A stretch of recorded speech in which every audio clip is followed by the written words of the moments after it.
Bien. Eh bien, et maintenant, nous allons pas laisser la parole à Julie parce qu'elle a quelque chose à nous dire sur les psychologues en galère. Julie, on vous Alors, écoute. je ne sais pas si on sont tous en galère, mais moi, surtout en révolte, comme souvent, face à tout ce qui est injuste. Ça va rebondir sur sur ce qu'on disait tout à l'heure. Qu'est-ce qu'on fait pour les victimes? Alors, évidemment, je vais vous faire un petit récapitulatif de cette loi qui permet aujourd'hui, c'est en fait un arrêté qui a été prononcé d'abord en 2022, puis ensuite en 2024, qui a été modifié, mais où il y a une prise en charge des consultations de psychologie par la sécurité sociale. Voilà. Donc en 2022, c'était 8 séances de 30 euros, remboursées 18 euros, et sur prescription du médecin traitant, 8 séances par an. Aujourd'hui, donc depuis juin 2024, c'est passé à 12 séances, remboursées de 12 séances de 50 euros, donc déjà on peut un peu plus travailler avec le patient, et on n'a pas besoin d'avoir une prescription du médecin traitant. Et c'est remboursé 30 euros. Bon, voilà. Donc tout ça semble très bien, parce qu'en fait, voilà, c'est... Quand on lit sur amélie.fr, d'ailleurs, ça commence très bien, c'est une personne en souffrance psychique peut prendre directement rendez-vous avec un psychologue partenaire. Voilà. Je trouve ça super. Mais après, quand on va un peu plus dans le détail de ce qui est écrit, et là, on tombe des nues, mais vraiment des nues. Alors, je vais vous dire, il y a plein d'exclusions, en fait. Et vous allez voir quelles sont les personnes qui sont exclues de ce dispositif. C'est effarant. Alors déjà, tous les enfants de moins de 3 ans sont exclus. Parce que les enfants de moins de 3 ans, n'est-ce pas, ne peuvent pas avoir souffert. Et bien sûr, les enfants de moins de 3 ans, on ne peut pas faire de la psychothérapie avec eux. Je ne sais pas à quelle époque ils ont appris la psychologie. Donc déjà, on commence par ça. Bien. Alors, on le sait, hein, que la psychothérapie fonctionne avec les tout petits, hein, depuis très longtemps. Ensuite, on dit que la souffrance psychique du patient doit être légère et modérée pour pouvoir bénéficier de ce dispositif. Et là, sont listées toutes les exclusions, les unes après les autres. Je les ai réorganisées pour vous aller crescendo. Donc, nous avons tous les troubles neurodéveloppementaux. Alors, ça veut dire tous ceux qui souffrent du spectre, des troubles de spectre autistique, tous, sont exclus, quelle que soit sa forme. Tous ceux qui ont un trouble de déficit de l'attention, avec ou sans hyperactivité, sont exclus. Que ce soit enfant ou adulte, hein, c'est tout le monde.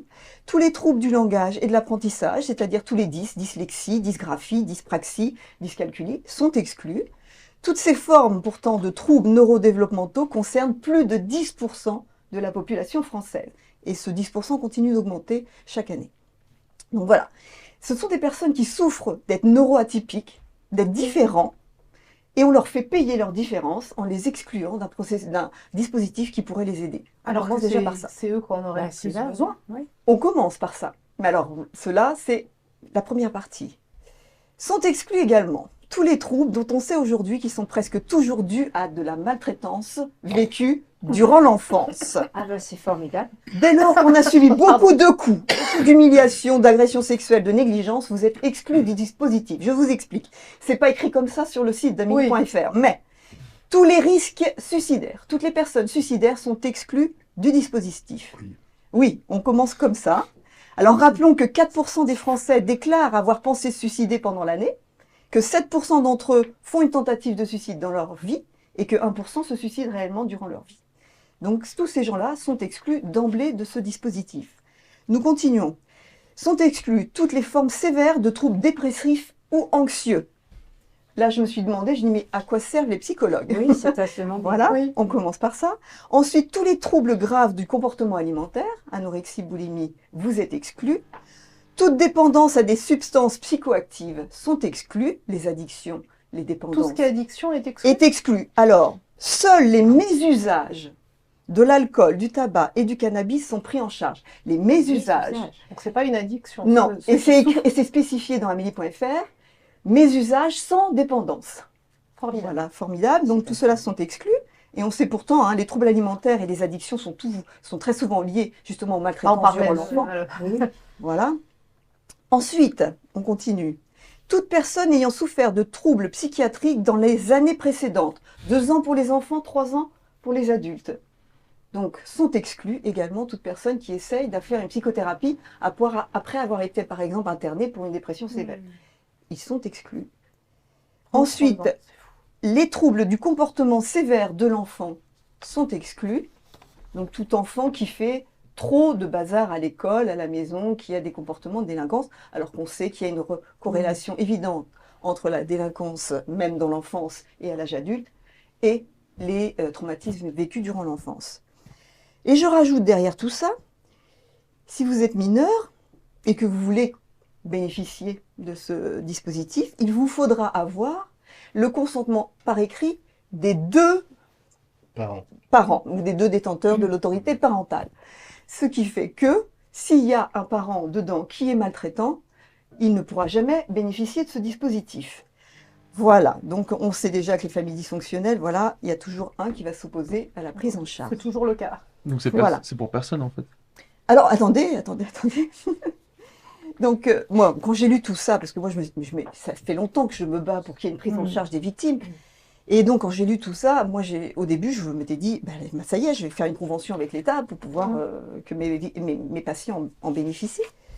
Eh bien, je ne l'ai pas fait parce qu'en fait, moi, c'est 80% de ma patientèle qui ne peut pas en bénéficier, au moins. Parce qu'ils sont tous ou suicidaires, ou dépression sévère, ou voilà.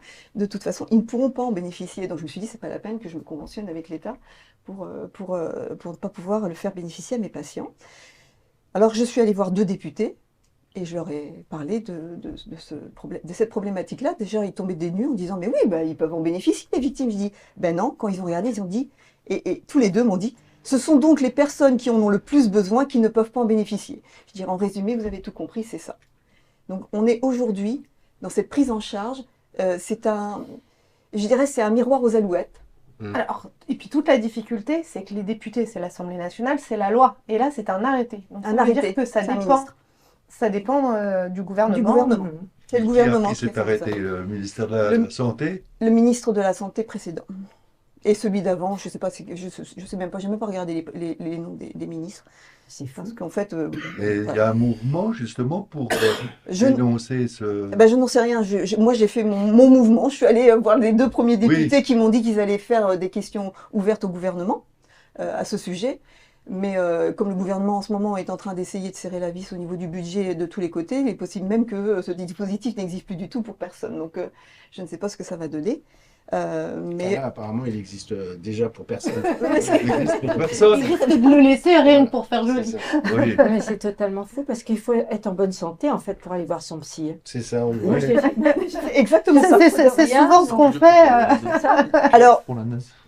j'avais envie quand même de dire que premièrement, ces personnes qui ont rédigé cet arrêté ne connaissent pas la psychologie, ne connaissent pas la psychothérapie, et en plus, ils ont créé un dispositif maltraitant. Et je dis maltraitant envers les victimes, ça c'est une évidence, puisque de toute façon, on revictimise par manque d'empathie toutes les victimes. Il faut savoir que les victimes, en fait, elles ont eu un agresseur parce que l'agresseur n'a pas d'empathie envers elles. Donc en fait, on revictimise toutes les victimes. Mais également, il y a la maltraitance envers les psychologues, parce qu'on nous considère en fait des incompétents. Et on nous considère aussi des irresponsables. C'est-à-dire qu'en fait, si on a une personne qui est en grande souffrance, on ne va pas aller chercher de l'aide à droite à gauche s'il y a besoin d'un psychiatre, s'il y a besoin d'autres personnes.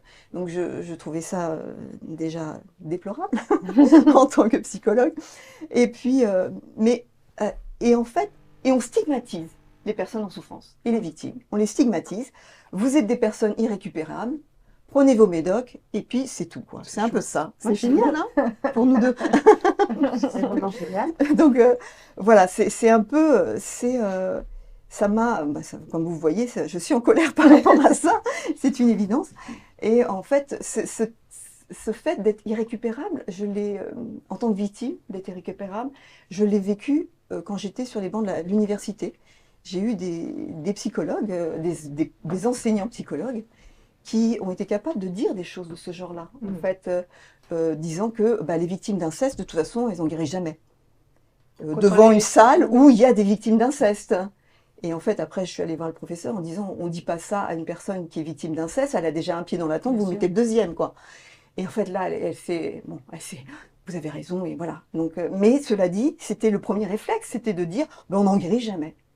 Et là, je vais même parler de Gérard Lopez, que j'ai fait le DU de victimologie avec lui, qui est un grand victimologue et qui protégeait, qui luttait vraiment pour qu'il y ait une prise en charge pour les victimes. Mais lui-même disait que ceux qui souffrent de traumas complexes, il disait on ne peut pas en guérir. Et moi, je m'inscris en faux, on ne peut pas dire ça. On ne peut pas dire ça. Aujourd'hui, on n'en guérit peut-être pas, parce que justement, on est dans une société qui n'a aucune empathie pour ces personnes-là. Après, dans votre émission, on avait reçu le docteur Luis Alvarez qui parlait justement de la thérapie d'exposition prolongée pour la résolution des traumas. Donc aujourd'hui, on a des solutions qui commencent à se mettre en place. Aux États-Unis et au Canada principalement, c'est dommage qu'on en soit encore là en France, en fait, de se dire que pourquoi ça doit venir des États-Unis et du Canada quand la connaissance est à portée de... Ben oui, la connaissance est là, mais en fait, là, dans cet arrêté, toute la connaissance depuis des décennies n'est même pas appliquée. Et puis, mais Gérard Lopez, même s'il pensait qu'on ne pouvait pas guérir du trauma complexe, Gérard Lopez n'aurait jamais manqué d'empathie pour ces personnes-là. Jusqu'à la fin de leur vie, il aurait été à leur côté pour les soutenir. Et c'est ça, en fait, qui manque. C'est que je ne sais pas si on peut en guérir ou pas. Mais c'est la question que je me posais, moi aussi. Moi, je suis toujours dans la conviction qu'on peut. Donc, ça, c'est ce qui m'anime dans ma vie et puis dans mon travail de psychologue. Mais en même temps, mais même si on ne peut pas, on fait tout, mais jusqu'à la fin, pour être aux côtés des victimes. Oui, mais on ne les laisse pas tomber. La question que je me posais, moi, c'est pour moi, la guérison, c'est arriver à conclure quelque chose qui a été une grosse souffrance. Ensuite, ça y est, c'est terminé et on peut passer à autre chose. Et je ne sais pas pourquoi, mais moi, je me pose la question, je me dis, est-ce qu'on peut vraiment passer à autre chose? Parce que tout nous ramène dans la vie à nos souffrances, à ce qu'on a vécu, mais que ce soit au travers des images, que ce soit au travers des dialogues qu'on peut avoir avec les gens, que ce soit... Pour moi, la guérison, ce n'est pas passer à autre chose. Parce que de toute façon, la prise de conscience de nos traumatismes nous transforme, nous rend plus empathes par rapport aux autres victimes. Et de toute façon, on ne passera pas à autre chose parce que justement, notre combat... Quand je voulais dire passer à autre chose, c'est-à-dire que pour moi, je vois comme s'il y avait une terminaison de nos souffrances et ensuite on peut recréer autre chose. Mais la question que je me pose aujourd'hui, même dans ma vie de tous les jours, c'est est-ce que véritablement je pourrais, comment dirais-je, passer à un autre cap, puisqu'il y a systématiquement, même si je vais mieux, même si je progresse sur beaucoup de choses, il y a forcément à un moment donné un mot, un bruit, je sais pas, une coupure de presse, n'importe quoi, qui va me ramener à cette blessure elle est ancrée en moi, quoi. Non, la blessure peut cicatriser. Je pense en fait à un moment donné, on peut tout à fait avoir ces stimuli extérieurs sans être perturbé émotionnellement. Et qui dit cicatrice dit que quand on regarde une cicatrice, on sait qu'on a été blessé. Par contre, ça oui, ça reste, on le sait qu'on a été blessé, mais il n'y a plus la souffrance émotionnelle parce que ça peut être vraiment cicatrisé en fait. Et c'est ça que je voulais dire en fait, c'est qu'il y a toujours quelque chose qui va nous ramener. Voilà, on est transformé par le traumatisme, on l'est complètement et on le reste. J'ai envie de dire qu'il faut vivre avec. Il faut vivre avec parce que de toute façon, on aura toujours quelque chose qui va nous faire mal. Mais si on arrive à ce que cette chose-là ne nous submerge plus, oui, c'est ça. C'est déjà c'est énorme. Oui. Julie, vous avez été passionnante. Vraiment. J'ai une petite conclusion. Je veux juste rappeler la Déclaration des droits de l'homme. Les hommes naissent et demeurent libres et égaux en droit. Et la loi doit être la même pour tous, soit qu'elle protège, soit qu'elle punisse. Je préciserai que parmi les hommes figurent les enfants. Exactement. Parce que ça reste un sujet. Bien sûr.